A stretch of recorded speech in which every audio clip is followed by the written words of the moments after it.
Wow. Thank you, everybody, and good evening. I guess the evening is running long. I'll talk really fast. First, I want to thank the incredible Amy Poehler for being here tonight. She's not only a friend to me and NBC, she's also incredibly philanthropic herself. If you want to see a moving acceptance speech, Google her comments from last year's Variety's Power of Women luncheon, where she was honored for her work with the Worldwide Orphans Foundation. It will make you cry in a good way. Thank you, Amy, for being here tonight. And what an incredible evening. I'm thrilled that we raised a record amount of money tonight. That's fantastic. My sincerest gratitude to tonight's co-chairs, Marilyn and Jeffrey Katzenberg. And to Todd Spiewak and Jim Parsons, as well as GLSEN's incredible executive director, Eliza Bayard. She is going to be holding public speaking classes later this evening. Her incredible work has made this organization what it is today. I also want to give a quick shout out to Kevin Brockman and Chip Sullivan, who work tirelessly for this organization. Kevin, there might be a holding deal in your future at my network. Good job. Yeah. They have been as relentless as anybody about, making sure that we broke the record tonight, so congrats to them. It's also a great honor to be recognized with all the other honorees tonight. Derek Huff, who's an artist as well as an activist and an author. He's accomplished so much for the cause. Derek, I'm sorry I tore my meniscus and we couldn't do our special Paso Doble tonight. But maybe at the next one. And how great is it to have Danny Moder and Julie Roberts here tonight?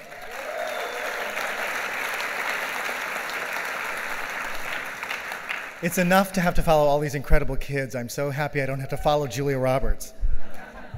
But I salute you, Julia, for all of your charitable work, as well as your incredible and inspiring career.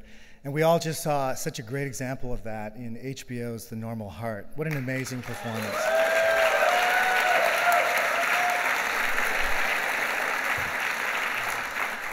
And of course, my hat is off to Ryan and to Dante and Jim and everybody in the room who might have been a part of Normal Heart. It was incredible.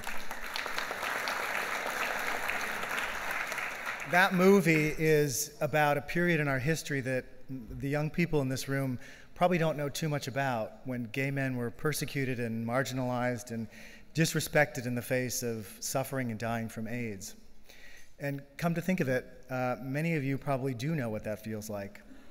While the world seems to be going in the right direction, many LGBT kids are still marginalized today and disrespected and bullied. And so it's GLSEN to the rescue. They lead the dialogue that is literally starting to bring people together. And while I have to thank GLSEN for even considering me for this award, I really don't deserve it.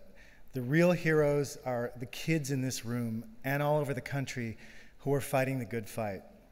All these young ambassadors deserve our profound respect and admiration. They're the ones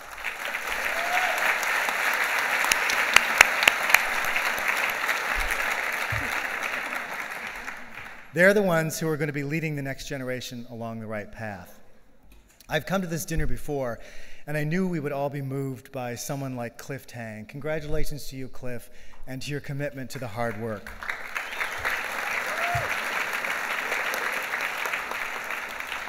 The world has obviously changed a lot since I was growing up in rural Illinois, and these kids are the proof of that.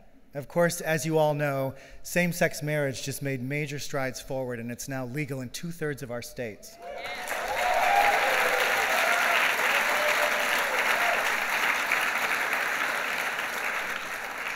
And I'm sure the rest of the states are going to fall in line very quickly, and a real milestone will have been reached, and that's really huge.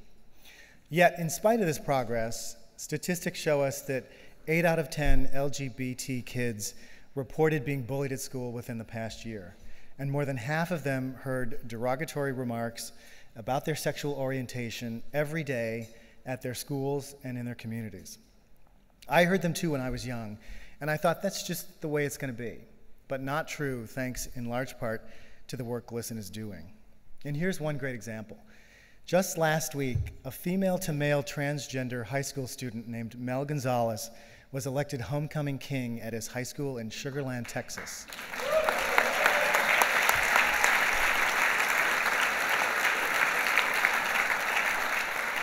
And yes, I did say Texas, one of 29 states where, no disrespect to anyone in the room, but here's your state.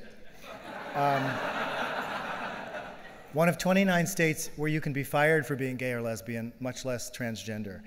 And yet, Mel became homecoming king. Now, he didn't do it alone. He did it with the help of the Gay Straight Alliance he founded in his high school with the support of 500 of his friends and classmates.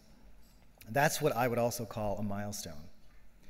I feel privileged to work in the entertainment business, which has also made real progress over the years. But 20 years ago, things weren't quite as easy as they are today. How many people in this room remember a show called Melrose Place? Now, I don't mean that tacky CW remake a couple years ago. For any of you, sorry. I am receiving a gay award tonight, so here we go. No, I'm referring to the original Melrose Place. I worked on that show way back in the early days of the Fox network, and there was one episode in 1994 that I'll never forget. One of the main characters that Darren Star created was Matt Fielding. He was the gay character. In this episode, Matt finally had a date with another guy, and we were going to show that he actually did have a romantic life. So Darren wrote a script where the date ended with a kiss. But of course, gay kisses were unheard of back then, especially on television. So my bosses at Fox, who were afraid of backlash from viewers and advertisers, wanted the scene cut. Now, I was too low on the totem pole to win the fight to keep it in, but Darren, to his credit, refused. He told Fox to censor him if they wanted it out. But of course, they didn't want to go that far, so the scene stayed in. But not exactly. When the two guys came together for the actual kiss, the network dipped the screen to black until the kiss was over, and then the light came back up again. Darren and I, of course, were shocked. I'm not even sure what viewers thought as they saw their TV screens just go dark for a few seconds, right? Of course, it was TV back then, so, the devices were a little more primitive. Do the young people in the room know what TVs are? Because that's our biggest problem. This is not a TV, right?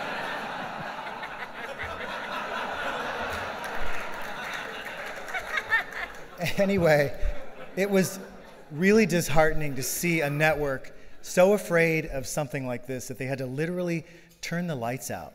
I'll really never forget it.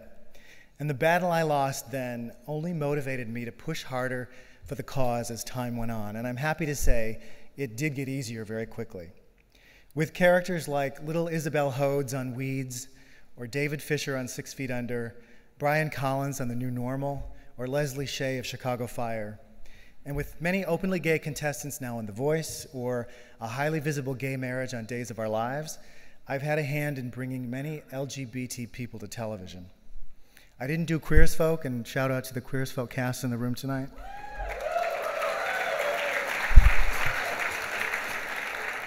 I didn't do Queer as Folk or the L Word just to push the envelope, but to show America and the world how normal and universal our stories are. And for all that, I'm inordinately proud.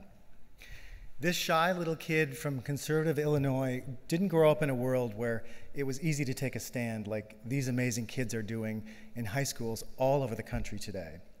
But he found a way to have his voice heard after all.